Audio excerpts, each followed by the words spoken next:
বাৰীৰ মাজে মাজে দি পথাৰত যাই আছোঁ কি কৰিব যাই আছোঁ পথাৰত টেঙা খাবা যাই আছোঁ গাইজ এয়া আমি পথাৰ আহি পালোঁ এয়া আমাৰ মামী মাজি আমাৰ চ' আমি আজি এটা কি কথা হৈছে জানা নাই নকাটা গোটেই কাটি দিছোঁ ভাল লাগছে ধুনীয়া সঁচা কথা কবি চাফা হেন লাগছে না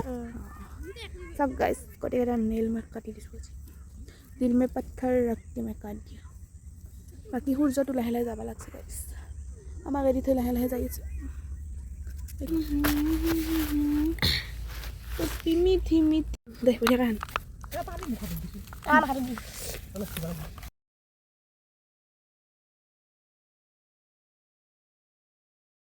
এয়া কত দে টেঙা আৰু এয়া ৰ'দ নামা কেনে লাগছে খাই ধুনীয়া মই খাই টেষ্ট কৰি চাই কৰিছোঁ